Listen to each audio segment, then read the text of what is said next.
पीछे हरियाणा चुनाव पर भी जाऊंगा मैं भी। हरियाणा चुनाव में जिस तरीके से ये था शुरुआती दौर के अंदर में कि कांग्रेस जो था वहाँ पर गठबंधन वो आगे चल रहा है, जो वहाँ पर जिस तरीके से धीरे धीरे राउंड चेंज होते गए। और मुझे अच्छी तरह से याद है कि मेरे साथ में जो वरिष्ठ पत्रकार उस वक्त जो है मुनीर जी अरोड़ा थे, और उन्होंने लगातार ये कहा था कि फिलहाल बहुत जल्दबाजी होगी। अभी भी फिलहाल आप यही कह रहे हैं कि जल्दबाजी बहुत होगी, लेकिन अब तो महाराष्ट्र जो है यहाँ पर लग रहा है कि महाराष्ट्र में जल्दबाजी होगी। ये कहना कि वहां पर जो सरकार बन रही है यहाँ पर कह देना चाहिए, या फिर अब बाद में आंकड़े कुछ पलट सकते हैं झारखंड में भी जाकर, क्योंकि यहाँ जो है अंतर थोड़ा कम है। नहीं, महाराष्ट्र में रवि भाई जो बता रहे हैं जी, लगभग 4 गुना डिफरेंस है। ये पार्ट नहीं पाएगी मतलब डिफरेंस तो किसी कीमत पर भी अगर हम सोचें, हाँ, तो लगभग अभी शायद 8 राउंड तो लगभग हो चुके हैं। तो झारखंड में आपको उम्मीद है एनडीए की अभी कुछ? बिल्कुल उम्मीद कायम है एनडीए की। जैसे भी आपने हरियाणा में बताया था ना, वैसे तो हरियाणा में जैसा हुआ वो कहीं ना कहीं घटनाक्रम यहाँ पर भी हो सकता है, क्योंकि सीटों की संख्या कम है। मैं बार बार ये कह रहा हूँ रवि जी कि सीटों की संख्या यहाँ पर कम है, तो संख्या कम होने से कभी भी फ्लक्चुएशन हो सकता है। 288 सीटों में से अगर 228 सीट पर अगर महायुति गठबंधन आगे होता है, तो ये 4 गुना डिफरेंस कवर करना मतलब एक तरह से नामुमकिन ही होता है। परंतु यहाँ पर जो 10-15 सीटों का जो डिफरेंस है, 80 में से 10-15 सीटों का डिफरेंस होना, तो ये कभी भी कवर हो सकता है नेक्स्ट राउंड में। तो ये संभावना बनती है, और देखते हैं आगे अब ये जनता ने क्या मैंडेट दिया है उस पर डिपेंड करेगा, क्योंकि अब तो पेटी में बंद हो चुका है, जनादेश जो है पेटी में बंद है। अब ये गिन रहे हैं, गिनती होगी जब। देखिए, चुनाव तो संभावना का फिर भी बिल्कुल है ना। और जो विधानसभा चुनाव होते हैं उनमें हार जीत का अंतर हजारों में या सैकड़ों में या 100 में होता है। ऐसी स्थिति में जब तक अंतिम दौर पूरा नहीं हो जाता, तब तक किसी भी स्टेट के बारे में कोई घोषणा करना या प्रेडिक्शन करना गलत है। जहाँ तक महाराष्ट्र की स्थिति है तो बहुत बड़ा अंतर है। कुछ अगर कम ज़्यादा होता भी है तभी बहुत ज़्यादा फर्क पड़ने वाला नहीं है। राजस्थान की बात है, 7 विधानसभा क्षेत्रों की बात है। हम लोग उदयपुर की बात कर रहे थे, उदयपुर की सलूंबर 84 की बात कर रहे थे। तो मैंने एक बात कही थी कि आदिवासी बेल्ट में बाप का उदय दोनों ही पार्टियों के लिए एक प्रश्न चिन्ह बना हुआ है। दूसरी बात यह कि आपने जब कहा कि क्षेत्रीय बहुता है या जातिवादी होती है, एक बात आपकी बात कहना सही है, लेकिन जो ट्राइब के राजस्थान के 200 में से 36 सीटें हैं।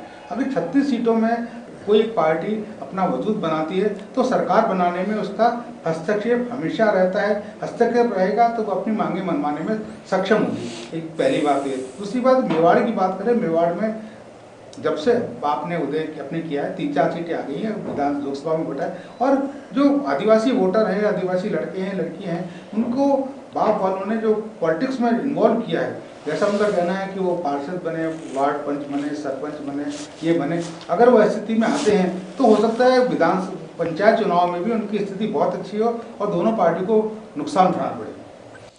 राकेश जी, मैं यहाँ पर जो है फिलहाल झारखंड को लेकर जो है कुछ सवाल मैं आपसे पूछना चाह रहा हूँ, क्योंकि जिस तरीके से जो है यहाँ पर पीएम मोदी ने जो है यहाँ पर 6 जनसभाएं की है कि किसी भी तरीके से जो है आदिवासी जो वोटर, क्योंकि झारखंड का जो एरिया है तो वो जो है कहीं ना कहीं जो उनके साथ में रहे। उसके अलावा आप सोचिए कि यहाँ पर जो बिरसा मुंडा की जो 150वीं जो जयंती समारोह था, जो उसके अंदर जो सम्मान समारोह कार्यक्रम हुआ था, उसमें भी जो है वो शामिल हुए थे। उसके अलावा आप देखिए कि यहाँ पर जो एक आदिवासी समुदाय को जो है करीब 6600 करोड़ का जो पैकेज है वो यहाँ पर देने की जो बात यहाँ पर सामने आई थी। उसके अलावा जो राष्ट्रपति द्रौपदी मुर्मू, क्योंकि खुद वो जो है यहाँ पर आदिवासी समाज से हैं और एक बड़ा चेहरा है, उनके जरिए जो है आदिवासी समाज से जो है बहुत करीब आने की जो है बीजेपी ने यहाँ पर बात की। लेकिन जो आंकड़े यहाँ पर इस वक्त सामने आ रहे हैं वो मुझे नहीं लगता है कि जो है बीजेपी के लिए फेवर में यहाँ पर नजर आ रहे हैं।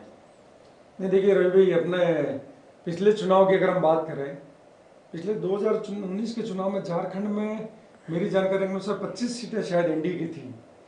तो 25 सीटों से बढ़कर 31 सीटों पर अभी जब एनडीए अगर आगे चल रहा है तो निश्चित रूप से कहीं ना कहीं ये वोट परसेंटेज और सीटों में इजाफा होने की ओर अग्रसर है।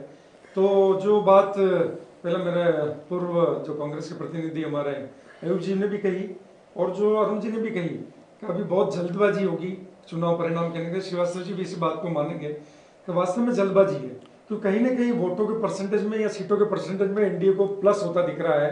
तो ये प्लस शायद, अगर हम तो यही होप करेंगे एक भारतीय जनता पार्टी के प्रतिनिधि होने के नाते, आने वाले समय में ये इसमें सीटों की संख्या में और इजाफा होगा और कहीं ना कहीं हम उस कंडीशन में आएंगे कि वास्तव में कहीं टक्कर लेने की कंडीशन में जाऊंगी। अभी भी बहुत ज़्यादा डिफरेंस नहीं है रवि जी, तो कहीं ना कहीं अभी काउंटिंग चल रही है, देखते हैं आगे क्या होता है। अरुण जी, आप भी कुछ कहना चाहेंगे इस जी मामले को जी लेकर? देखिए, महाराष्ट्र और झारखंड में डिफरेंट, यहाँ जनादेश पुनः जो इंडिया गठबंधन के साथ इसलिए भी मैं मानता हूँ, जिस तरह से दमन की राजनीति वहाँ पर सेंट्रल गवर्नमेंट ने की, वहाँ पर ईडी का उपयोग करना, वहाँ पे उनको प्रताड़ना करना, जेल जितनी यातनाएं देना, ये सारी चीज़ें जो जनता में एक मैसेज दे के चली गई कि कोई भी प्रशासक अगर इस तरह से दमन से किसी राज्य में अगर उनके मुखिया तक भी अपना मतलब सरकारी तंत्र का उपयोग कर कर जो काम कर रहा है, तो ये जनता ने उसको पुनः जनादेश देकर उनको ये बताया है कि आप गलत हैं और जो आपने किया वो भी गलत है।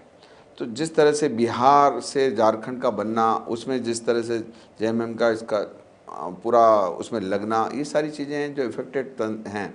तो मैं नहीं मानता कि अब इसमें इन आंकड़ों में कोई फेरबदल होगा, क्योंकि महाराष्ट्र में 65% महिलाओं ने वोट किया, इजाफा वोट मतों का महिला ने ज़्यादा किया।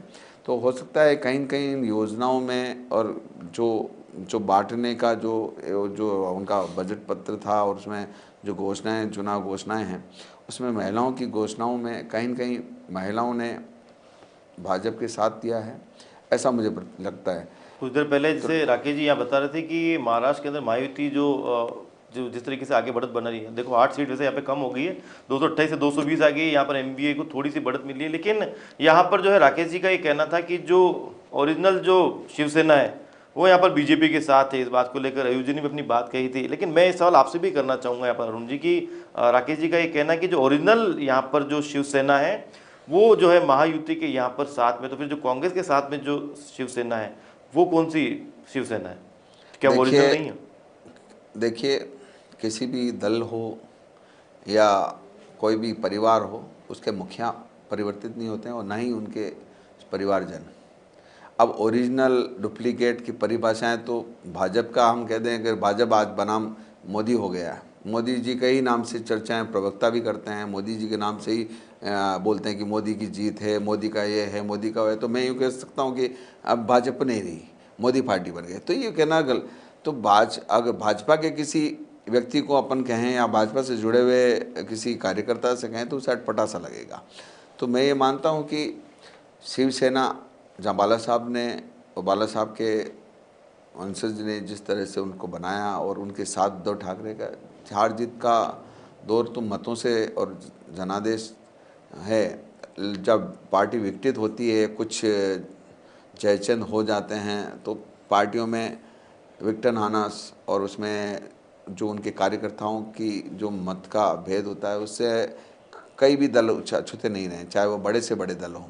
जहाँ अंदरूनी लड़ाइयाँ होती हैं वहाँ एक को हार और एक को जीत का फैसला जनादेश के साथ देखिए होता रवि जी, है। पहले भी इस बात का मैंने जवाब दिया था जब अयूब जी हमारे साथ थे पैनल में। तो निश्चित रूप से मैं कहूँगा कि उद्धव ठाकरे जी और कांग्रेस की मानसिकता दोनों, जो विचारधारा दोनों की एक जैसी है।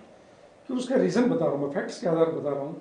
क्योंकि ये लोग अभी भी राजतंत्र के आधार पर लोकतंत्र में काम करने का प्रयास कर रहे हैं, चाहे वो गांधी नेहरू परिवार हो, चाहे वो ठाकरे परिवार हो।